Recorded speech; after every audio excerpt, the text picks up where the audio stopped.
Good morning, everybody. My name is Antoinette Abora. I am an accredited assessor for bread and pastry production and C2. I would like to acknowledge the presence of Ms. Helen Reyes, our representative from TESDA Provincial Office. Ms. Reyes is here to oversee the conduct of competency assessment and to check if the conduct is in accordance with the prescribed competency assessment methodology and procedures.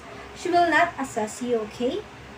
So, before I start the orientation, let me first check the attendance. So, as I call your name, please affix your signature, then present to me your respective admission slip. Okay, Miss Rosalie Bajo, Mr. J. Carnasa.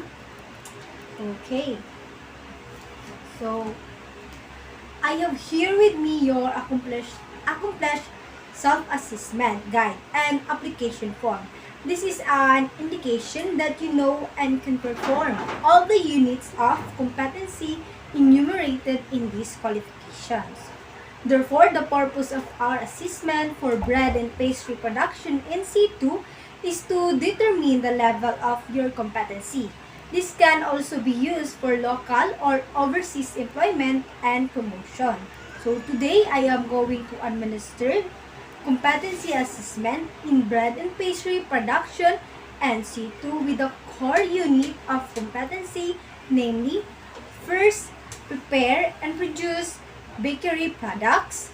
Second, prepare and produce pastry products. Third, prepare and present gâteau, torts, and cakes. Fourth, prepare and display pities. Fourth, and lastly, present desserts. So, your task to be performed is to perform bread and pastry production and C2. So, we will collect evidence through the demonstration and oral questioning. No? So, to determine your knowledge and skills for bread and pastry production and C2, the assessment method that we will use will the demonstration and oral questioning. This method can help measure the underpinning knowledge and skill.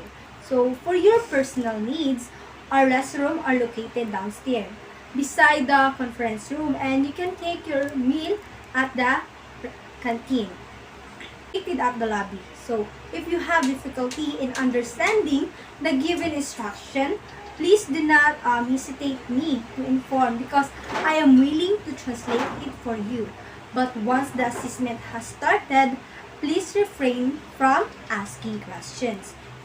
It will no longer be entertained. So, during the actual assessment, please observe safety precautions as you perform the different tasks. In case of accident, please call my attention immediately. So, with regard on the assessment result, we observe strict confidentiality.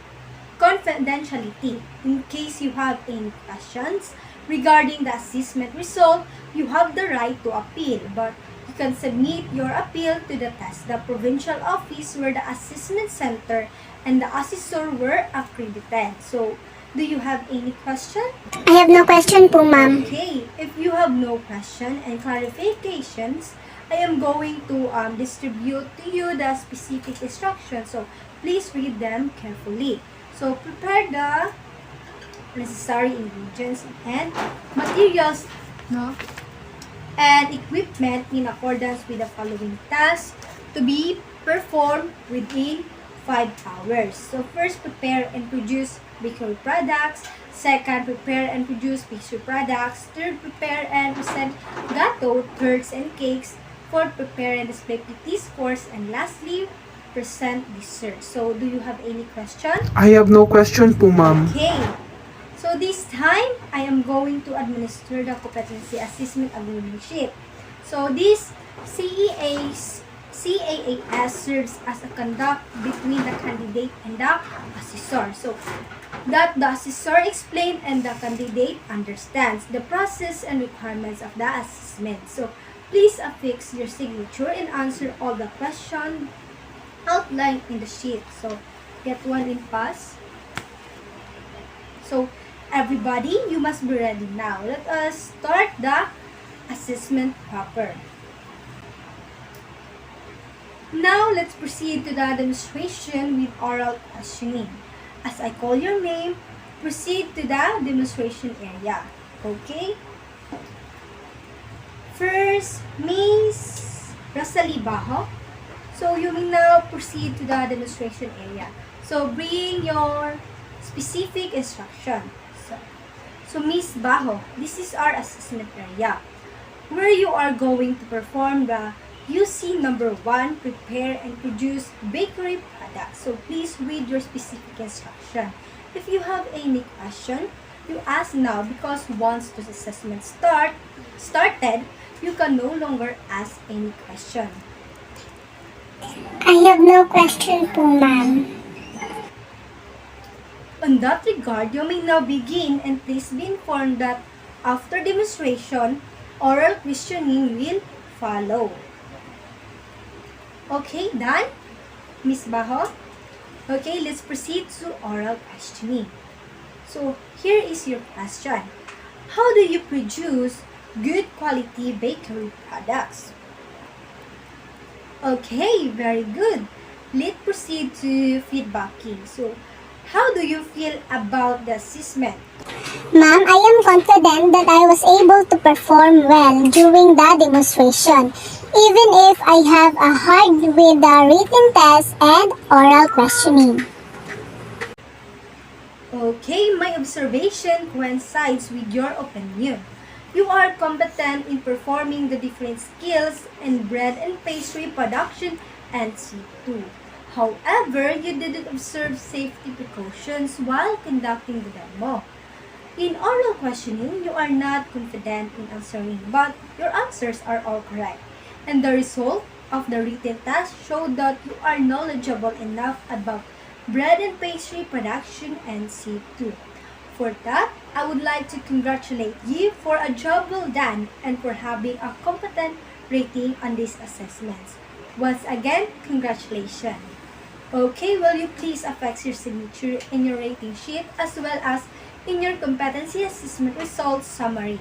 So the assessment center manager will assign your cards and I will give it to you in the holding area. So before you go back to the holding area, I would like to inform you on how to request or claim your national certificate. In requesting your NC, that would be from Monday to Friday in 8 a.m. to 5 p.m. at TESDA Provincial Office located at Bahada, Davao City. So, fill up the request form and attach the following original copy of your card. So, one passport size picture with white background wearing colored garment and two documentary stamp. Then, fill up the request for payment and prepare 100 pesos for the national certificate, then 50 pesos for the certification, authentication, and verification. So, okay, once again, congratulations. So, you may now proceed to the holding area, Miss Bao. Okay, next, Mr. Carnasa. So, this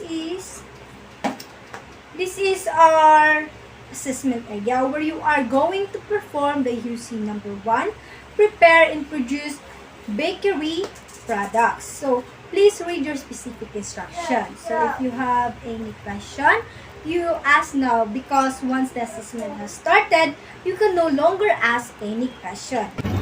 I have no question, In ma'am. that regard, you may now begin, and please be informed that after demonstration, oral questioning will follow.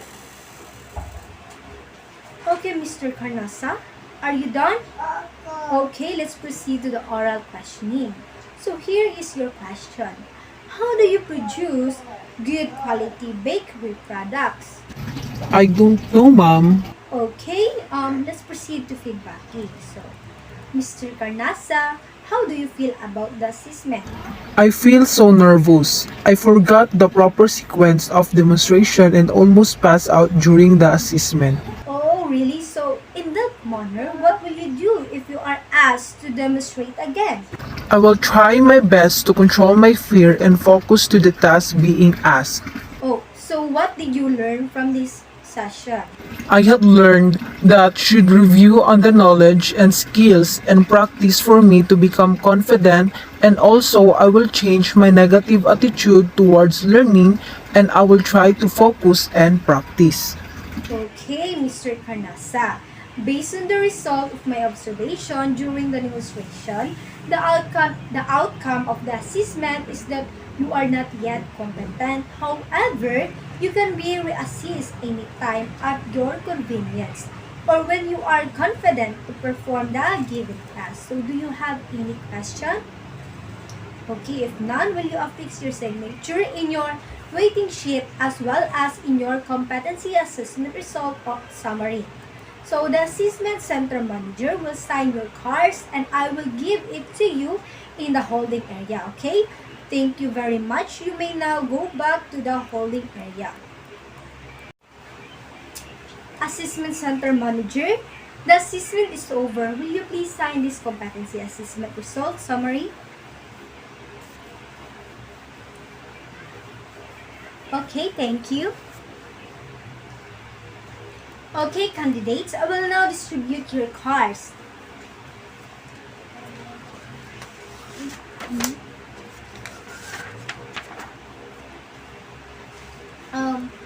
So thank you very much everyone. So the assessment is now over.